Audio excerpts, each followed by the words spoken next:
It's the greatest mystery in literary history. A divisive question with highly contested answers. Who was the writer behind the pen name William Shakespeare? Welcome to Don't Quill the Messenger.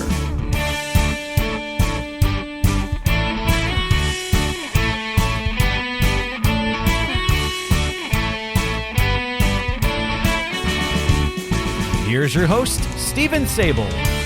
Welcome back, Quiller Nation, to this special part 2 of our episode with noted film critic, historian, and Film Institute educator Robert Horton, and our conversation about his research and commentary on the great American Shakespearean Orson Welles. We pick up the conversation with a deeper dive into Welles' second most famous film, Chimes at Midnight. Is Chimes at Midnight sort of his tour de force? Is it sort of the dot on the exclamation point of his career? I think it is both in achievement. Forget about both. In the achievement of the film, in his love of Shakespeare, lifelong love, and then in terms of what happened to his directing career after that. It just. He struggled to get other movies made, and some things fell through. He shot a couple of things that were not really seen. He worked on a Don Quixote movie for many years that never got finished fully. It's the culmination in a bunch of different ways. And now here he is. We were having this conversation earlier about being a young man, understanding old age and death and all those, and disappointment and all those things. And here he is now in the mid 1960s, and now he is actually older, and so he's able to take his skill set and really have life experience and really have a firsthand knowledge of disappointment, and filter that into this beloved project that he had nurtured for so many years. It's crazy though. You talk about, well, and here he is it's in the mid 60s, and he is older now, but in the mid 60s, he's in his 50s. He's not really that old. I'm in my 50s. I don't consider myself to be old. I've lived a lot of life. I haven't lived as much life as he had by that point, but maybe it felt like he was older because of how far he had come and the peaks and the valleys that he had come through in his career as an actor, or maybe it's because, as you say, and I really love the way that you sort of connect him to Prince Hal as much as you do Falstaff, and you talk about that famous line in the play, "Uneasy lies the head that wears the crown," and in connection to Welles, you sort of point out that, he's how do you put it? American inflected depictions of kings and princes who do not entirely believe in their own royal agency. And is that sort of the underlying personality trait that we're seeing in him through his work? Is that he has this sort of disbelief in his own hype, his own, maybe too many people told him as a child that he was such a genius, and he did let it go to his head and then realized that it wasn't true. Or suspected or worried that it wasn't true. The thought that maybe it came too easily. We're definitely psychoanalyzing him now, but I think there's possibly something to that. And you wonder about, I think his empathy for Prince Hal, who behaves, kind of badly at times, is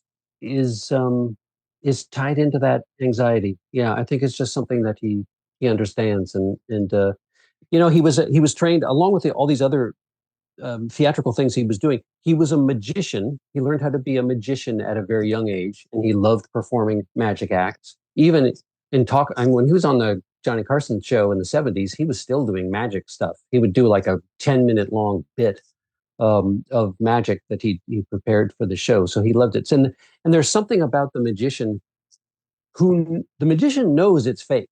The magician knows this is all, make believe, but you want to carry it off. And then the whole trick is is going through it with a great amount of gusto and brazening it out. But when you do that, maybe you start to wonder what you're really made of and what's actually there. And that's Citizen Kane's problem, isn't it? Citizen Kane follows the same trajectory that we've been describing, picked out at a young age because his family happens to live on a gigantic gold mine that nobody knew about until it was discovered in his childhood, and he becomes the wealthiest man in America. And the hollowness of that, of knowing that you inherited all this at a certain point, can't be covered over just by the bravado. It's going to catch up with you, and it does with Citizen Kane. And perhaps if we extend it from Chimes at Midnight into Henry V, perhaps it catches up with that character as well. But yeah, I love this analysis, and as you and others have always clearly pointed out, that Wells must have identified with Falstaff. Well, hell, Harold Bloom self-professed that he identified with Falstaff. The great American Shakespearean scholar, and you have to wonder if there isn't a similar thing going on there. Did Bloom have somewhere underneath this sort of anxiety or insecurity about the fact that he was an American studying the great Shakespeare owned by the Brits type of a thing? Maybe Bloom identified with Falstaff because of Wells' portrayal of the character, or maybe because Bloom, like Wells, was also fat and mostly jovial all the time. I don't know. It's hard to say. Well, you wonder because Wells, what was the quote? I'm sure I shared it in the article. Wells described Falstaff as like the only good man in literature. I'm not even sure what he meant by that, but and then Harold Bloom at one point talked about Falstaff as, it's been a long time since I read him, but something about like did he say that Falstaff was like the first fully realized human in world literature? Because Bloom wrote the book The Invention of the Human. It's a great book. Yeah. And you're right. But they both, for some reason, had felt this connection to Falstaff and believed that he stood apart from all of the other Shakespeare characters. I don't know that I agree with that completely. I do think he stands apart. And certainly one way he stands apart is he appears in more plays than any character. So, that's important. There's obviously, the author had an affinity for the character in a certain way. But yeah, I want to say I have that quote somewhere in here. The most completely good man in all drama. Yeah, it's funny that they were so close in that. Bloom and Wells. Yeah, they clearly admired where it's possible, for other critics or something to see Falstaff as this comical clown character. They clearly saw some various levels of humanity and humor. Not a clown, but as you put it, a man acting like a clown in order to please his royal charge and surrogate son of Hal.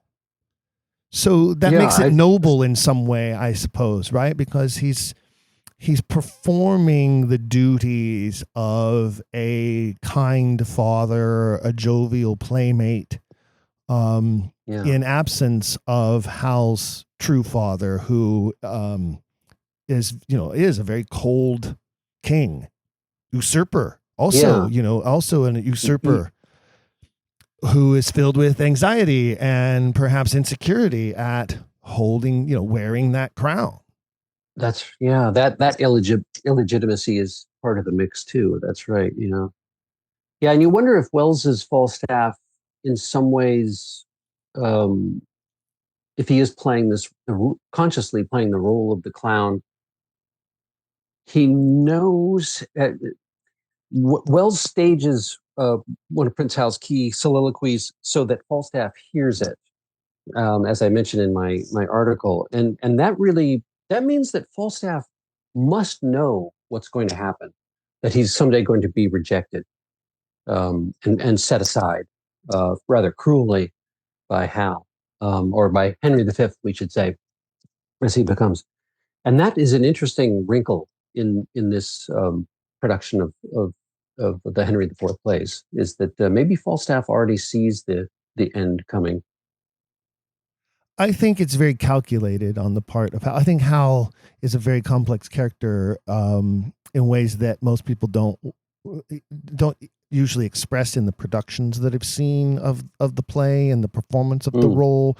I think Hal is very much like a Hamlet character, and I think he's almost feigning madness to a degree, in the sense that he's pretending to be the playboy, the prodigal, the crazy kid, because that makes him non-threatening in a world where it could be so easy to kill the crown prince, so that the Bolingbroke dynasty immediately comes to an end, right? And I think maybe Hal is smarter than we give him credit for. Even his own father doesn't realize that by behaving the way he does, Prince Hal is protecting himself from would-be enemies.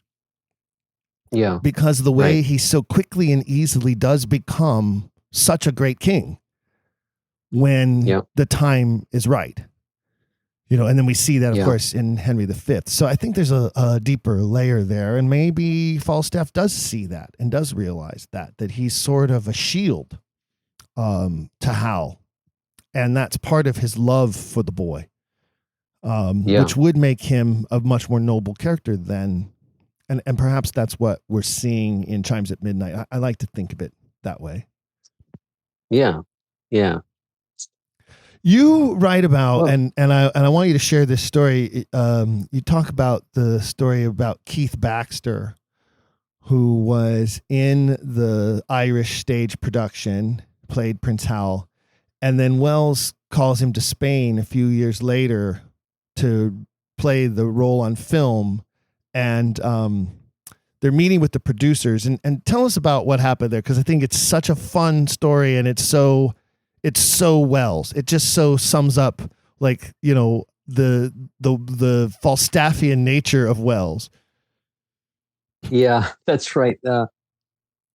Keith Baxter shows up in Spain and gets rushed into a meeting with the producer, and the producer says, "Yeah, we're so glad that you're going to be playing this particular role in Treasure Island.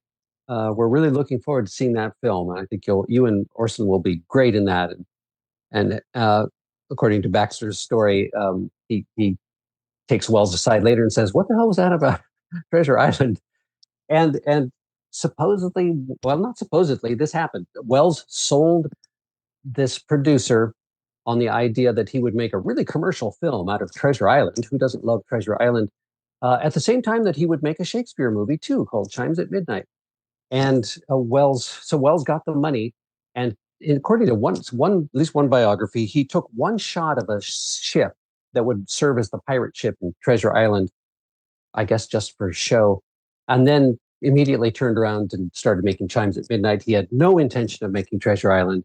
He was not going to play Long John Silver or anything like that. It was just all about arranging the money and getting a producer to pony up and doing a little bit of what a magician does, is deflect the eye from what the other hand is doing. Right? It's so selling the illusion, right? I mean, it's so awesome. It's a great story. It is just a classic Wells kind of story. And you, if it weren't for the fact that various biographers have confirmed that, and Keith Baxter himself, you would wonder if it's almost too perfect to be true. But yeah, that was part of Wells's talent. I mean, he truly was a Falstaff, and as you put it, both actor and character were capable of huge lies, great appetite, high living, and a tendency to not pay their bills. Right. And it's spot on, right? Wells. I think he. By most accounts, he did love the theatrical experience and getting a crew together and partying it up if you had to. So yeah, he had that Falstaffian quality for sure, and it was all um, part of the putting on a show in some ways. I was also intrigued to see in your research that none other than Charlton Heston, who obviously was in Wells' other very famous film, Touch of Evil, um, who apparently encouraged Wells to play Falstaff.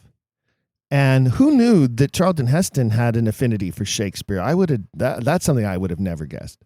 Yeah, Heston, Heston did fancy himself kind of a noble actor, so he um, he occasionally came around to Shakespeare. He did a couple of things, and then in Kenneth Branagh's Hamlet, he's the player king, right?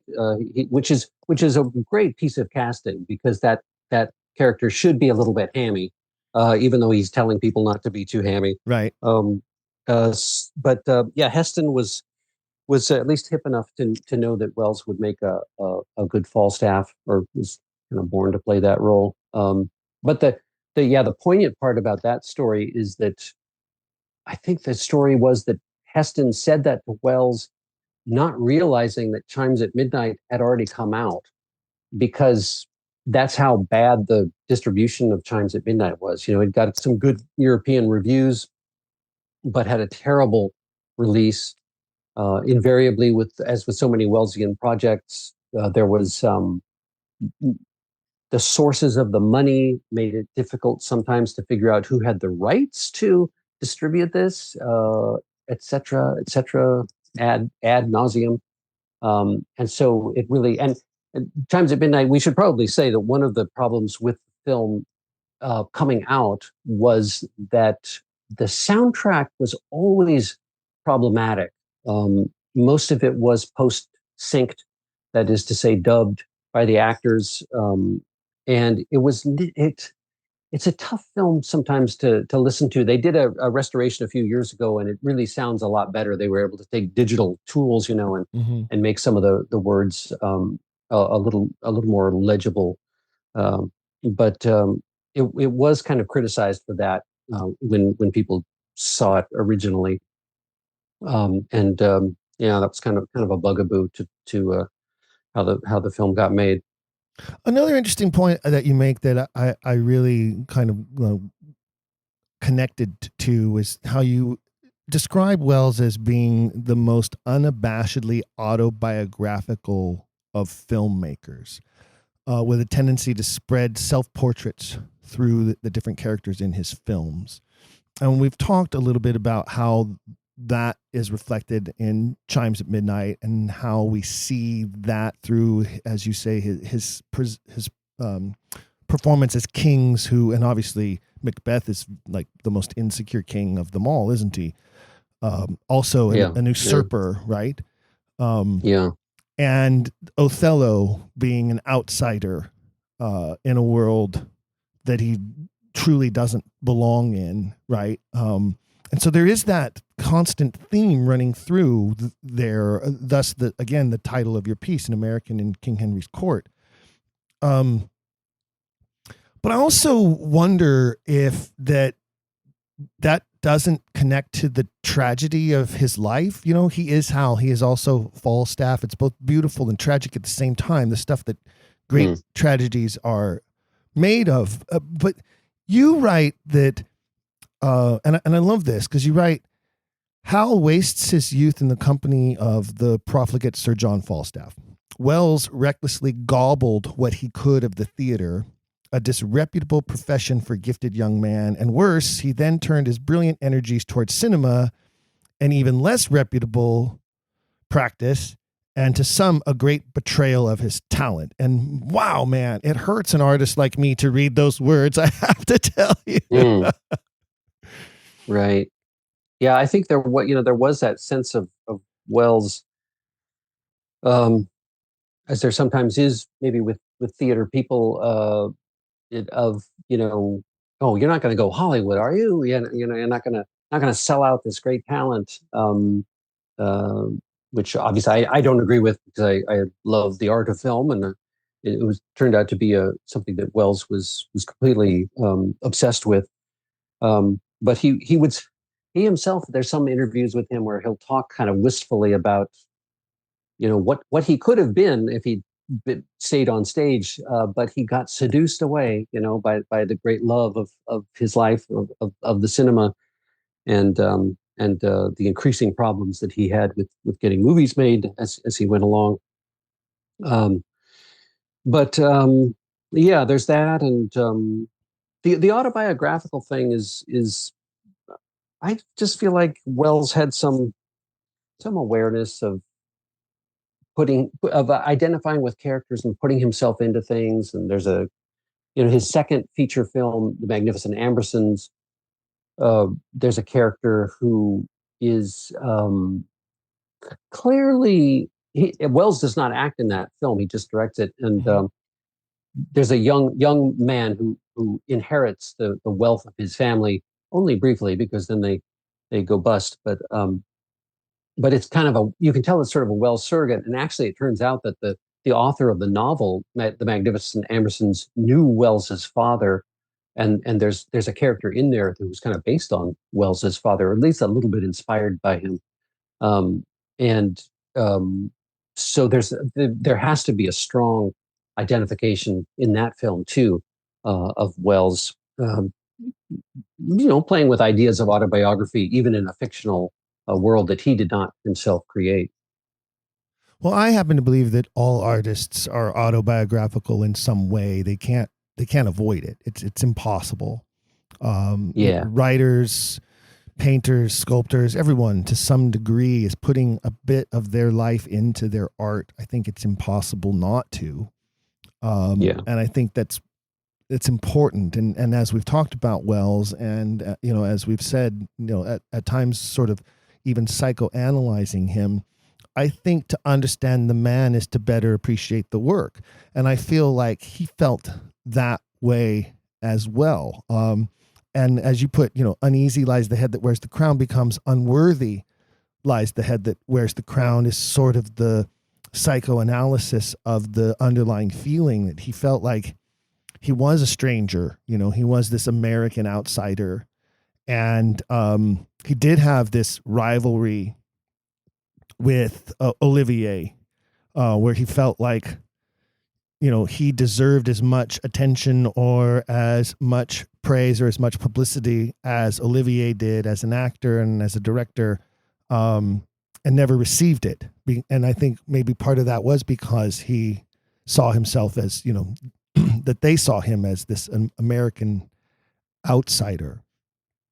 And I have to tell you, from a successionist theory of Shakespeare authorship, I think that sort of hits the nail on the head with regards to the crown of England. And I think that Shakespeare is talking about that quite often throughout the plays. And I'm certain you must know that Wells, whom you have accurately described as obsessed with Shakespeare, is on specific record as saying that he did not believe the myth of the man from Stratford.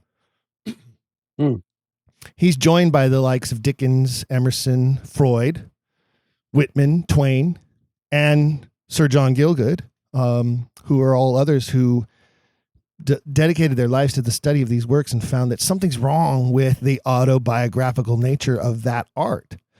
And I wonder if you were aware of that, or that here's a man who is so Shakespearean and believed that, wait a minute, there's no way this guy from Stratford is actually the writer of these works, and it just doesn't fit the life. And I think by pointing out that Wells' life is in all of his work, we could see why he would feel that way. Yeah, that may be. I don't remember Wells's take on that, but that's interesting that he said that. Yeah, I don't know. It may be that Wells's tendency toward autobiography would sort of preclude being able to accept the man from Stratford. I don't know. I don't know enough, as a mere enthusiast of Shakespeare. I don't know enough to have a really informed opinion on whether that one man did all this. Although I don't see why not, but I know there are people who have that argument. Well, as we talked about, with Wells' genius, and and we always, as you point out, as I've pointed out at the beginning of the episode, this boy from Kenosha, Wisconsin, which is a very inauspicious beginning to a life that becomes so much bigger than life. But if he doesn't go to the Todd School, if he doesn't meet, is it Roger Hill? Yeah. If Hill doesn't foster the genius in the boy, if he doesn't let him loose in the theater department, if he doesn't encourage him to do his adaptations and to write this book about American Shakespeare and helping Shakespeare become more accessible to us Yankees, does he ever get to where we now find him? Do people like Bogdanovich and Simon Callow's another great biographer of Wells, does he ever get to that status where these men even want to pay attention to him, let alone write huge books about him? Mm-hmm. Yeah. No, questions like that are quite haunting. There's a lot of things that came out of Wells that caused those things to happen, but there's also a certain amount of luck involved in how the dominoes fell for so much of his life. And then at a certain point, they didn't fall his way. And that may have had something to do with his own personality as well. And maybe even with some of the insecurity that we've been suggesting here along the way, that having a lot of bluff and bravado will only get you so far, even though it definitely got him quite a ways. Well, and when you think about his life, and as you mentioned, the sort of betrayal he felt about his father, maybe he felt abandoned by his father and then felt that he betrayed his father by abandoning his father in his time of need. You know what I mean? And then when we look at this relationship he has with Falstaff and Falstaff's relationship with Hal, and that sort of father-son relationship and that betrayal that sort of happens. And I don't know how much you are familiar with any of the Shakespeare authorship theories, but one of the most prominent ones is that the author of Shakespeare is writing things like the sonnets and some of the poems and the plays to a son who he believes could be an heir to the throne. And we see this coming out throughout the works. And then when you see Wells' portrayal of these same sort of father-son relationship, painful moments, you almost wonder if Wells wasn't onto something, if he didn't sort of connect with what some theorists believe is really the undertone, the undercurrent of the works attributed to the author known as Shakespeare. Yeah, this is certainly it's something that comes up in Wells's films outside Shakespeare too. The complicatedness of father and son. So that it seems like that would be a vein that he would tap into. I don't know. I don't know why the artist called William Shakespeare.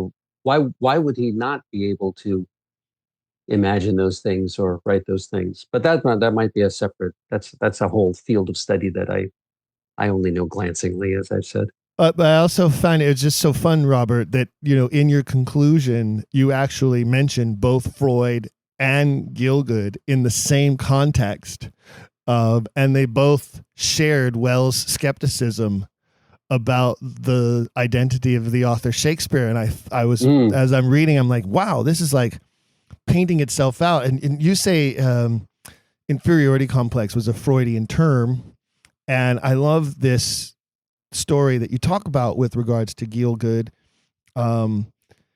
and Wells anticipating Gielgud's arrival on the set. And you describe Gielgud's performance as lofty, cool-headed, and it's a study in Shakespearean precision, you say. But you also divulge that Wells' insecurity about working with the great Gielgud was something that kind of came through I forget who it is that he's talking to when he's like afraid that Gielgud's going to show up, Yeah.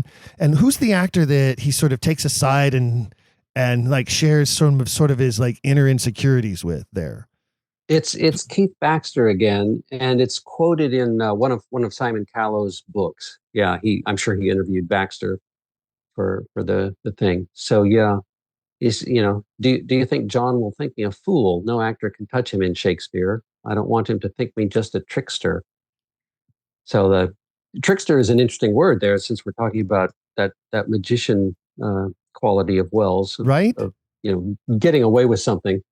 Um, uh, yeah, so that's intriguing, and it fits. Of course, it would fit then. That would almost work for the production too, though, because here's the clownish Falstaff, and there's the great, Henry IV, being played by the great, unparalleled, practically, John Gielgud. So, um, Well, that's every yeah, artist is that sensitive to criticism, and any artist worth their salt yeah. would have been intimidated by Gielgud. I mean, Yes, yes. so I don't know how insecure that really makes Wells. I mean, it is Gielgud. It's not like Indeed. That's the top. But as you mentioned, as we mentioned before, Wells gives us the voiceover soliloquy in Shakespeare through the use of film, but he also maintains this sort of fast pace that modern stage productions require in order to keep audiences engaged. So he does sort of combine this beauty of his radio days, his ideas, you say, almost thought in film terms, sort of like, I always sort of envisioned that's how Mozart sort of thought in music, and could see I agree. Yeah. the notes on the Yeah. page before writing them down type of thing, Yeah. Yeah, and I think one of my theories in this piece is that part of Wells's American anxiety comes out in that sense of moving it along, getting to it. We don't want to lose the audience, so let's keep this going. And if I have to cut this scene down, I'll do it. And if I have to rush, get the actors just really, really moving along, then that's what we'll do. And there is something American about that, perhaps. That need to pick up the pace a little bit and get it going. Well, I would argue that the real astute study of Shakespearean text demonstrates when and how the author wants actors to deliver the lines fast or slow, based on the iambic pentameter, based on the punctuation usage. And I think if you use your scansion, you can see the places where even Shakespeare wants characters to speak over each other the way that Wells does in his films. There's a great scene. One of the ones I point out all the time is there's a great scene in Romeo and Juliet, and it's the discovery of Juliet in the bed, and they believe that she is dead. And all these characters come into the bedchamber, Lord Capulet, Lady Capulet, the nurse, and the County Paris. And they each have a 8 to 10 line lament that they deliver. And as a director, I have a choice there to say, okay, we can do it the way it's printed on the page, which is you do yours, then you do yours, then you do yours, and then you do yours. And what are the other actors doing? Just standing there, wringing their hands while this actor gets their turn to lament, and now this actor gets their turn to lament? Or does the author want all four of you to be delivering your lines all at the same time over the top of each other, and we get this cacophony of pain and sorrow, and it doesn't matter how many of the words we actually pick out and hear and understand, it's just words of grief coming from four characters all at the same time, which makes so much more sense to reality as well, right? So I think Shakespeare understood this, and I think Wells understood Shakespeare. And so whether he's American or Brit or whatever, I think it's the artistry, it's the sense of artistry that comes through that makes him so great and makes him so good at this thing that he was so good at doing. Yeah. I think that's great. That how that dovetails with Wells's own experiments with overlapping dialogue in radio, and then in Citizen Kane and thereafter. Most early Shakespeare performance really wasn't for the general audience. It was either for, performances at court or the inns of court, where you had highly educated audiences who didn't want to be bored. So I think in that sense, proper analysis of the text determines the proper pace of every scene. And I think that Wells sort of understood that, but then add that he also understood how interesting the camera could make it all visually in a world when most of camera stuff was so new too. I mean, he and Toland changed film forever with Citizen Kane. I think that's unarguable. And in the way that Shakespeare changed theater forever. Yeah, and so influential too. You see so many movies of the 1940s that are clearly trying to do what those guys were doing in Citizen Kane and put the camera down here and light this scene like that and so on. So reflections in the glass, extreme close-ups, fade shots like never before, perspective changes. I mean, he and Toland changed the world of cinema. Yeah. A true wunderkind. One final thing before I let you go that I want to talk about is the battle sequence, the Battle of Shrewsbury sequence in Chimes at Midnight, which you point out. That and you say it's the most astonishing sequence in the film. And then you say it's the one most laced with deep skepticism and absurdist humor. And then you point out that it's a complete contrast to, say, Laurence Olivier, who, obviously became known as the great Shakespearean film guy, right? The rivalry between Sir Larry and good old Orson. Tell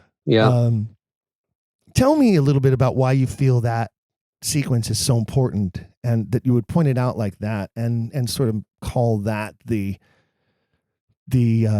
dot on the exclamation point of this movie.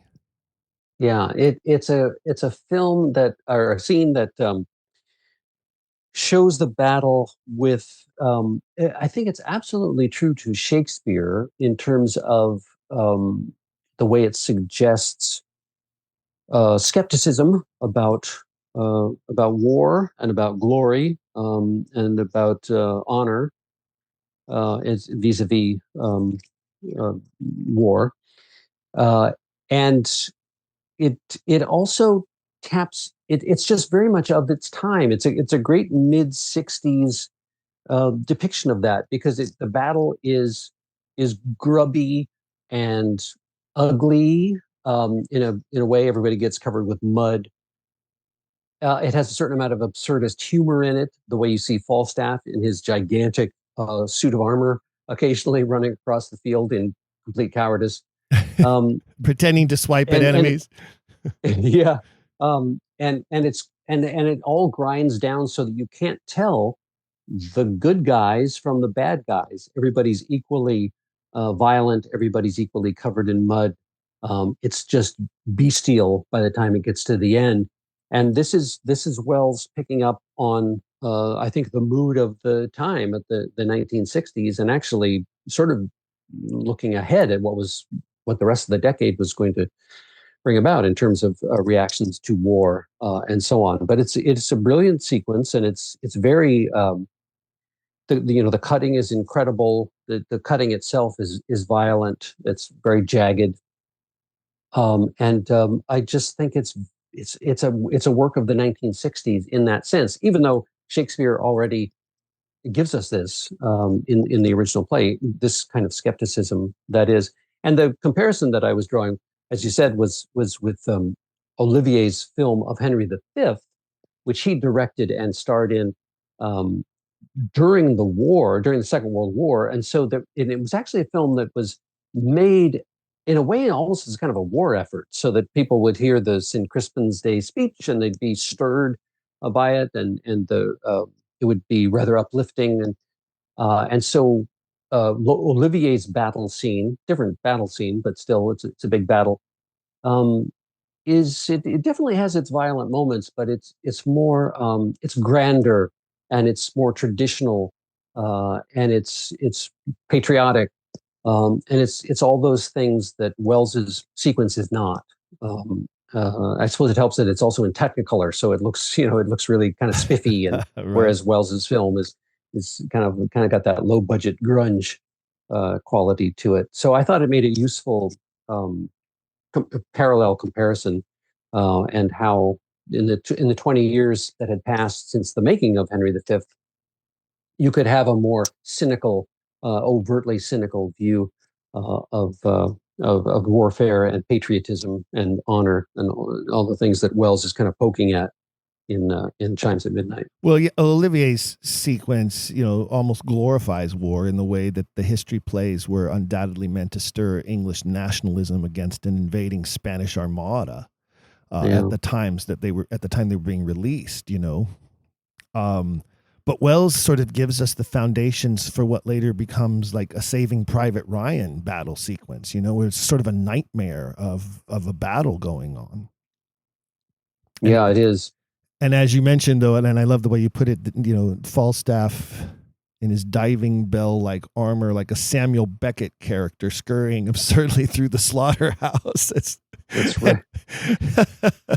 And I love the Samuel Beckett reference. As a theater guy, of course, it's like, wow, that's an awesome image to paint. I know, and Wells Wells had a deep sense of absurdism, certainly at this time, and he had just made a film of the trial of the Kafka novel, and I think that he really responded to that too. That quality of being alive at a time when one was absurd somehow, or at least we saw ourselves as newly absurd. But it's Shakespeare predicted all this too. Shakespeare was on top of that in Hamlet and other places too. So you can never outpoint Shakespeare on this stuff.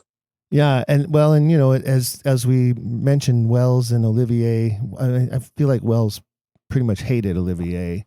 There is that story of when Wells was directing Olivier in a play, and that did not go well. You have two alphas like that working together. It's kind of impossible to have anything work well. But you mentioned that Olivier barred Wells from the rehearsal stage. And I've never heard of such a thing. An actor barring the director from rehearsals. I don't even know where or how that. What is that? Was Olivier the producer too? Was he like funding it? I think he was. Yeah, no, I think he was probably directing the theater at that point. And it was the premier English language production of Rhinoceros by Ionesco. So it was a play that has come down as a classic ever since. And this was in London, and Olivier thought it would be a great idea to have Wells direct the play, and Olivier would play one of the lead roles. And Wells was, according to biographies, Wells was constantly tinkering with this amazing soundscape that he was designing. He was going to record stuff on tape loops, and it was going to be amazing. And the actors in the show, including Olivier, were getting fed up because Wells wasn't paying enough attention to them, allegedly, and he was changing line readings like with every rehearsal. And so that is apparently what happened. Is that Olivier said, "Okay, you go play with your tape loops. You're the director of the show, but we're gonna go over here and do the acting for the next couple of weeks of rehearsal or whatever." So Wells was supposedly shut out of actually working with that, and somehow they got to opening night, and Wells had some sort of he had some final great piece of direction that he gave Olivier that Olivier couldn't turn down. But they were sort of at odds in the theater on that one. Yeah, that's an incredible story. I'd never heard of such a thing of, the director is banned from the rehearsal stage. Like, what? Well, this is backwards. How does I've seen directors, and I've been that director, to ban an actor from the rehearsal stage. Get off my stage. You're not welcome here anymore. You're fired. I've never heard of the actor firing the director.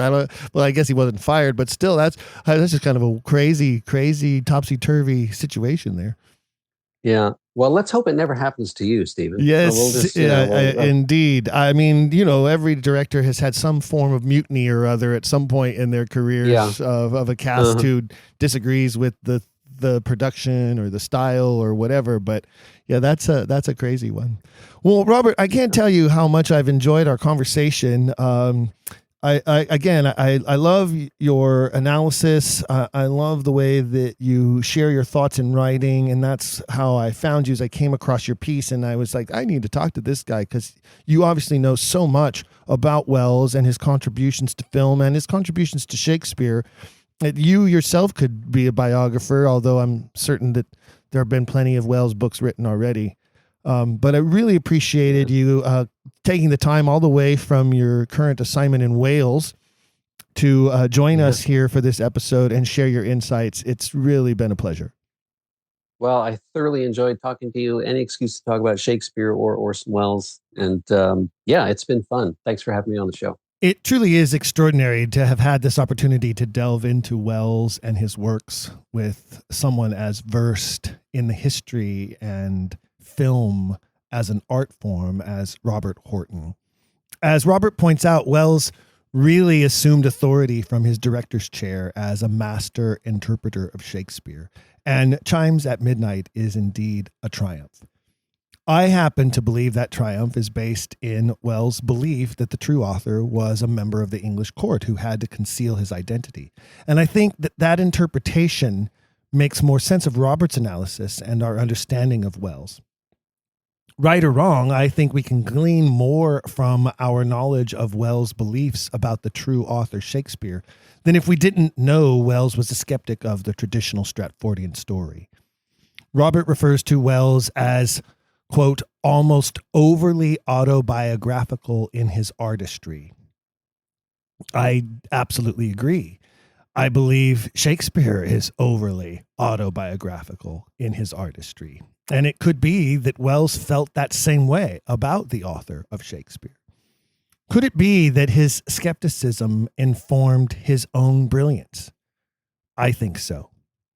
And I'd like to hear from you, fellow Quillers. Don't forget, you can always share your thoughts, opinions, suggestions, and latest discoveries with me by sending an email to contact@don'tquillthepodcast.com, contact@don'tquillthepodcast.com. P.S. If you haven't been to the website lately, pop by there and add your name to our email subscriber list to receive our not quite monthly Quiller news updates. Visit the swag shop and get your latest Quiller t-shirts or merchandise, or follow the link to our Patreon page where you can learn about our various subscriber levels and gain access to our bonus feature library, including the latest 2-part bonus feature episodes on exploring whether or not our author was a secret Catholic recusant. Some really interesting stuff there. If you haven't gained access to those bonus episodes, you should do that. The library continues to grow. There's at least a dozen different features there available to you, extra hours of entertainment there. And this latest 2-parter on Catholicism in Shakespeare's plays is really fascinating, if I do say so myself. Before we go, it is that time once again to turn to the Wheel of Destiny to select the September Quiller of the Month. And the September Quiller of the Month is Neal Riesterer. Neal Riesterer. Neal, I hope I'm pronouncing your last name correctly. Thank you for being a loyal Quiller, and congratulations. Watch for producer Jake to send you an email with a special code to use to redeem your free item from the Quiller Swag Shop. Again, Quiller Nation, thank you as always for being here. And until next time, keep asking questions. If you've enjoyed today's episode, please leave a rating and review in your podcast player. For even more, visit our website, don'tquillthepodcast.com. There you can find official merchandise in our shop, as well as a link to our Patreon. This show is made possible by people like you. We hope you'll consider showing your support by becoming a monthly patron, where you'll receive bonus material and tons of exclusive perks. You can also join in the conversation on our Discord and by following us at Don't Quill the Pod on all social media. All of this can be found at don'tquillthepodcast.com, don'tquillthepodcast.com.